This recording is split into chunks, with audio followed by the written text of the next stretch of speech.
9 horas 8 minutos en Buenos Aires, 19 grados, 2 décimas la temperatura, humedad 77%. Seguimos con cielo despejado. Recordamos que a la tarde hay pronóstico de chaparrones, algunas tormentas y una máxima de 26 grados. Bueno, están todos invitados a participar de este repaso que vamos a presentar ahora, comenzando por el estado de cosas del bendito Consejo de la Magistratura. Mientras el presidente de la Corte, Horacio Rosati, avanza con la jura de los nuevos ministros, empezaron a pasar cosas, ¿no? La señora de Kirchner, en una decisión que acaba de avalar el gobierno, y esto es nuevo, creo que lo hizo el jefe de gabinete de ministros, Juan Mansur, que calificó hace un ratito de correcta la división del bloque oficialista, bajo el argumento de que esto está entre los parámetros legales permitidos. Mirá. La señora Kirchner dividió su bloque en dos.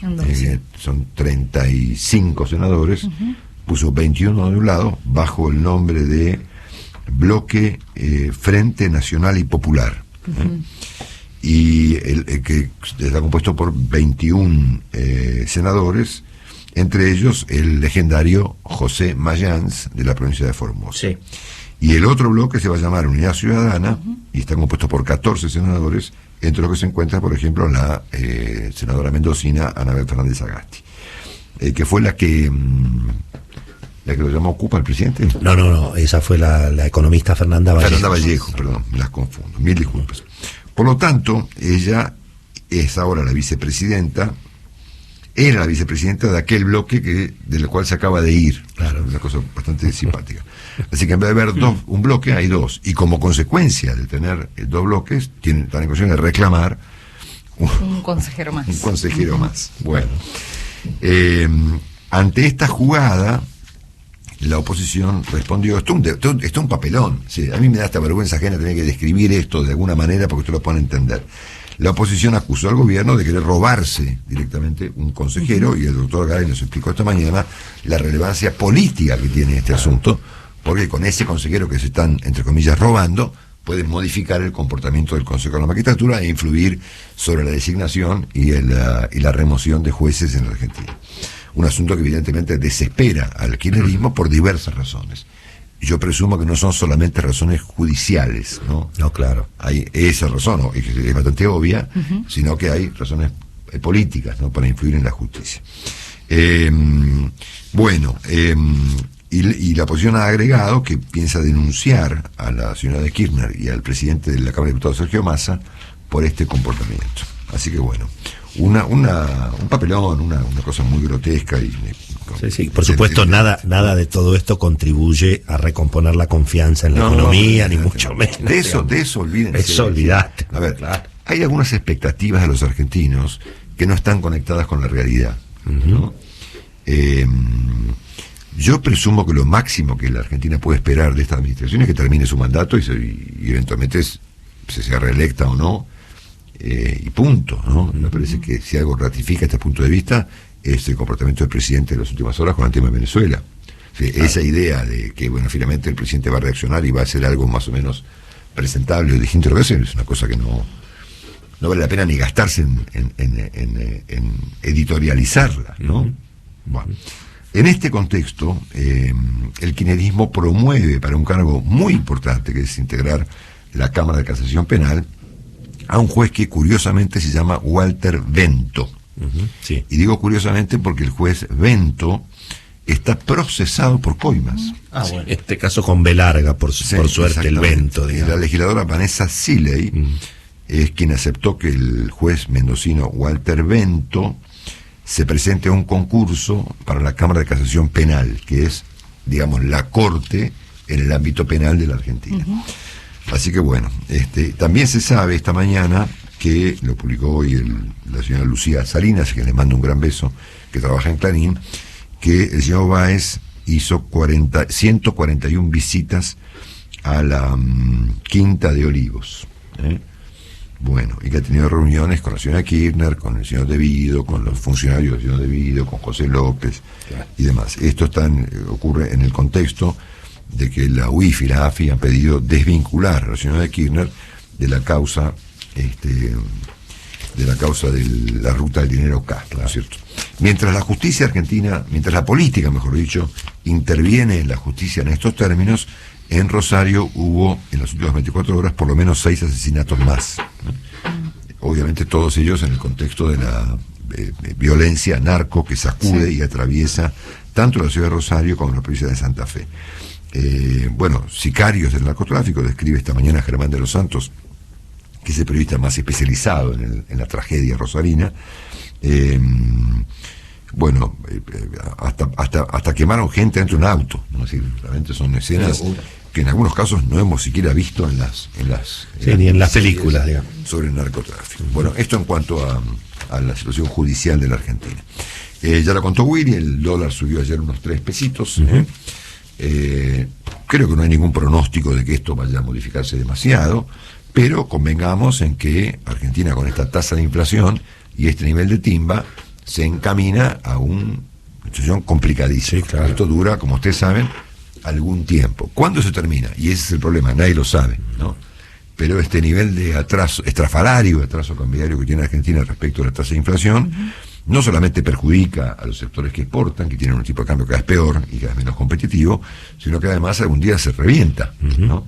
Lo hemos visto, lo hemos visto 30 veces ya, ¿no? Sí, señor. Pero bueno, es como bailar en la cubierta del Titanic, ¿no es cierto? El gobierno insiste en su proyecto de convencer a la oposición de que vote a través de un compromiso, digamos, con empresarios y con gremialistas, como si ellos pudieran votar en el Congreso, claro, ¿no? Claro. El impuesto a esta llamada renta inesperada, sino que además no tiene los votos, ¿no? ¿La oposición va a acompañar semejante proyecto estrafalario? Yo presumo que no. Bueno, vamos a ver cuántas oposiciones hay, si está unificada, si el gobierno logra correrlos por izquierda, como ha hecho históricamente. Sí. Vamos a ver. Bueno, el viernes el ministro Guzmán, que está allá en Washington, se ve con la señora Georgieva. Dicen que lo que se va a discutir ahí es renegociar algunos de los términos del acuerdo firmado por la Argentina con el fondo en enero de, vemos, de ¿no? este año. Veremos. ¿no? Y la UIA, por supuesto, ha presentado su rechazo a la aplicación del impuesto a la renta, claro. ¿Cómo se llama? Inesperada. Nunca me acuerdo el término. Bajo el argumento que comentábamos esta mañana con Nadine Argañarás, ya pagamos 165 impuestos más, ¿no? y hay 22 nuevos, por lo tanto a la UIA ya le resulta aparentemente suficiente. Además, el impuesto a las ganancias justamente prevé las rentas inesperadas, por eso es un porcentaje, porcentaje. Bueno, esto en cuanto a la economía. Después les cuento un poquito el asunto. A mí me parece muy importante el tema del presidente Fernández y su proclividad a volverse otra vez amigo de Venezuela, porque nos presenta el presidente Fernández literalmente incomprensible, ¿no? O en todo caso, ratificando que todo lo que se especuló en los últimos días respecto de que iba a dar alguna clase de giro, eso quedó completamente afuera. Tan es así que, vuelvo a lo que comentábamos hace unos minutos, que el jefe de gabinete, Juan Mansur, acaba de avalar el comportamiento de la señora Kirchner en relación con el Consejo de la Magistratura. Quiere decir que, a pesar de que la señora Kirchner, no sé, por ahí es ajena a este problema, el gabinete y el gobierno se han acercado a ella. No es que se movió ella, ¿no?, hacia el lado de Fernández, sino que es Fernández el que se movió hacia el lado de ella. Ese es el movimiento que yo estoy percibiendo que ha ocurrido. Sí. Corregime si me equivoco. Ella También, no cambió, claro. Ella no modificó un solo punto de vista. Bueno, ¿no? ayer, por ejemplo, Fernanda Vallejos, vocera económica de Cristina, dijo que los anuncios del gobierno son insuficientes, pero van en el sentido correcto. Muy bien, correcto, claro. Me lo había perdido. Bueno, yo les contaba temprano que ayer el portal Euronews dedicó un artículo importante a relatar este nuevo giro del presidente Fernández hacia Venezuela. Ha habido una declaración muy fuerte de Amnistía Internacional en relación con el modo en que el presidente presentó el asunto, cuando dijo que eran problemas superados, ¿no es cierto? Y esta mañana conversamos con la gente de Human Rights Watch, que dijo algo inclusive un poco peor, ¿no es cierto? Así que hoy el columnista político de Clarín, Eduardo Van der Kooi, dice que ha reaparecido el presidente Fernández para rendirle tributo a la señora Kirchner. Yo lo traduje de esta manera. Bueno, a ver, ella no se movió un centímetro, se movió todo el gobierno hacia el lado de la señora Kirchner. Y ya pareciera que eso ya no habría margen para una vuelta atrás, para un cambio de gabinete, al punto tal que el presidente viaja a Vaca Muerta a presentar este lento y demorado gasoducto con los funcionarios que criticaron toda la política energética del ministro Guzmán y que Guzmán no los pudo echar. Claro. O sea, es una anomalía ciertamente muy marcada, no sé, una cosa muy anormal. Bueno, y para cerrar, hacemos un repaso del estado de cosas del mundo. Ayer el primer ministro Boris Johnson tuvo que pedir disculpas ante el Parlamento británico por las fiestas ocurridas en Downing Street, en el contexto del confinamiento por la pandemia. Un papelón para el primer ministro británico tener que hacer esto, obviamente, un desastre. Obviamente, España ha determinado que ya no es obligatorio el uso de barbijo en lugares cerrados, excepto centros de salud y transporte, farmacias, centros de salud y residencias geriátricas. Lo cual parece bastante razonable. Tiene lógica. Es lógica. Y en el caso de Estados Unidos, es no una determinación del gobierno, sino una determinación judicial. Una jueza determinó que en las compañías aéreas no se debe usar más barbijo. Hubo lío ahí, Hubo lío, obviamente, sí, por supuesto, Uber, pero mira, Uber. ¿En Uber también? Sí. Perdón, que estaba sin auriculares, Juan, No. mil disculpas. Que Uber también decidió en los Estados Unidos dejar la obligatoriedad de los barbijos, así como las compañías aéreas que comentabas. Vos sabés que yo estuve un largo tiempo en Estados Unidos ahora, y cuando vos pedís un Uber tenés que poner en la aplicación poner el tilde que aceptás la mascarita, en que usás barbijo. Claro, ¿no? claro. Bueno. Te da la opción. Sí, si no usás barbijo, siempre puse sí, claro, no tengo idea qué ocurre, pero Y vienen los abogados. los choferes de Uber, yo los vi a todos en diversos lugares de Estados Unidos, todos con la mascarilla. Con la mascarilla, exactamente. Acá en general también. Acá también, exactamente. Bueno, la última noticia la ha dado a conocer CNN, y dice que el controvertido señor Julian Assange está a un paso de ser extraditado a Estados Unidos. Tema muy delicado, muy delicado. Bueno, opinaremos sobre el tema mañana. Y por supuesto, el tema de Ucrania, que me sigue resultando mi tema más importante del mundo por recontralejos. El presidente esta mañana los siguientes detalles importantes. Está confirmado que Rusia ha comenzado su ofensiva sobre esta zona del este de Ucrania, que es la zona que limita con Rusia, se llama el Donbass. Ustedes recuerdan que esta guerra empezó el día después que Putin resolvió declarar al Donbass, a dos repúblicas del Donbass, como lugares reconocerlos como lugares independientes, ¿no? Ese fue el paso previo. Yo creo que estaba en Estados Unidos y vi esa noticia y puse un Instagram y dije, chao, empieza la guerra mañana. Porque era obviamente el paso, la gran excusa, ¿no es cierto?, defender a lo que él entiende es su propio territorio, poco menos, ¿no es cierto? Así que bueno, Rusia está acentuando la ofensiva sobre el Donbass, ha habido bombardeos de todo tipo, y de hecho todas las crónicas de esta mañana centrales sobre el asunto, tanto aquí como en el exterior, dan cuenta de este aspecto de la guerra, ¿no es cierto? Hay allí, en una fábrica, lo contaba Juan temprano, una fábrica metalúrgica llamada Azovstal, es una compañía metalúrgica donde hay una incierta cantidad de soldados ucranianos.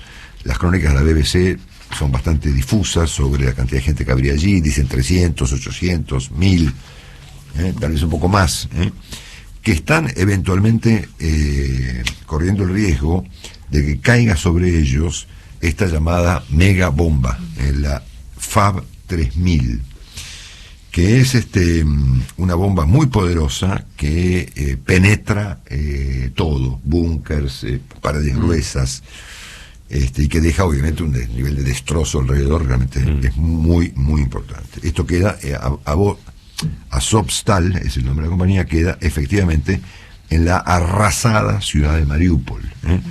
Ayer, a la noche, yo subí un video a mi cuenta de Instagram, que fue originalmente publicado por una cuenta llamada The Ukrainian Journal, que muestra lo que fue, como fue el día de ayer en el cementerio de Irpin. Tremendo. Esta mañana en algún diario argentino hay una fotografía que muestra la página video. 3 de La Nación, creo. Exactamente, una imagen tremenda de los entierros masivos en Irpin.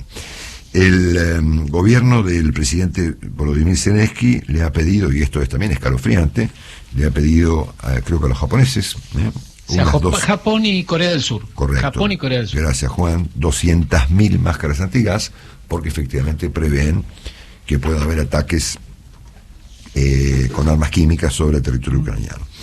Apareció, y esto es una cosa bastante común en el entorno del presidente Vladimir Putin, un banquero ruso, amigo de él, junto con su esposa y una hijita de 13 años, asesinados en su lujoso departamento de Moscú.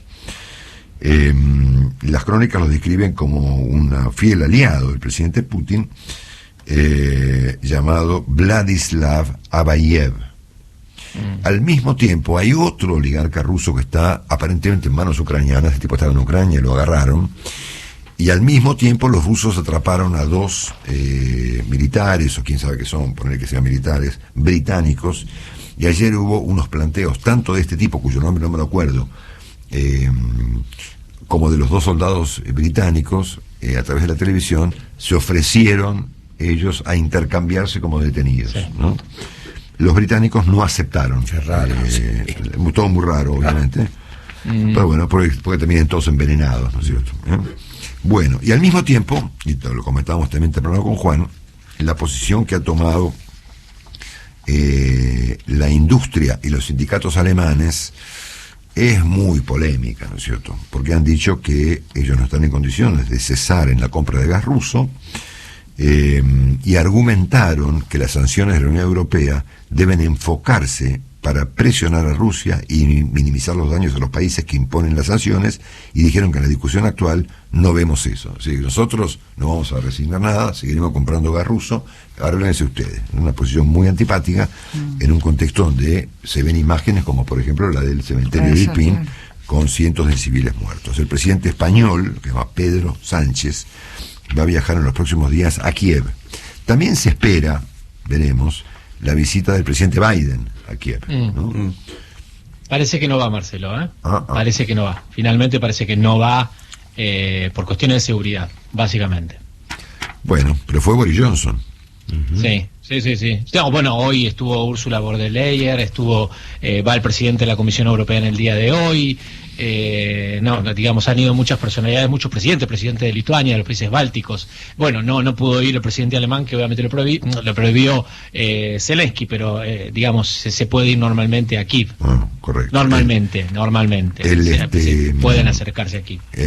Juan, el oligarca ruso que está en manos de los ucranianos se llama Víctor Medvedchuk. Sí. Bueno, que ha pedido... Hay intercambio de tanto de tropas, de detenidos militares, se ha dado algún tipo de cambio. Sí, ok. Bueno, y por último, esto le transfiero la pregunta a Juan, porque él mismo la formuló, para cerrar este resumen de esta mañana, es si empezó a cambiar la posición de Occidente respecto al tema Ucrania. Yo creo que esto debe ocurrir de alguna manera, obviamente procurando evitar una tercera guerra mundial, pero esta situación que vemos hoy en día es, o se va convirtiendo en absolutamente inaceptable, ¿no? El pedido lo hizo Volodymyr Zelensky, el presidente, dijo que la única manera de detener este tipo de ataque con las características del armamento que está utilizando, y además los satélites y la información de esta mañana de inteligencia británica decía que se están apostando todavía más tropas sobre la frontera entre Rusia y Ucrania para las próximas operaciones en la zona del Donbass. Hablan que la única posibilidad que tiene Ucrania de defenderse es con otro tipo de armamento, es decir, que no solamente se preste ayuda militar, sino que se envíen, y está el detalle, Marcelo, está desde sistemas antiaéreos, misiles antibuque, drones armados, camiones blindados, vehículos de transporte personal e incluso tanques. Eso está pidiendo Volodymyr Zelensky para detener, ya esta sangría en el Donbass. Es la única manera, y hay un solo país que en la reunión del G7 que comandó en el día de ayer el presidente Biden se está oponiendo, que es Alemania. Claro, de hecho, hoy en la tapa del diario Bild de Alemania hay un listado de todos los políticos que tienen, todos los políticos alemanes que tienen vínculos con empresas o han sido lobistas, básicamente de los gasoductos rusos, que se los nombra, y uno de los que nombran es el propio, además del presidente alemán, se nombra el canciller Olaf Scholz, por lo cual el momento que está viviendo Alemania es de absoluto descontrol, si me permitís. Es público el hecho de que el ex canciller del país, ministro del canciller Gerhard Schröder, es un lobista de Gazprom, labura para Gazprom directamente, ¿no?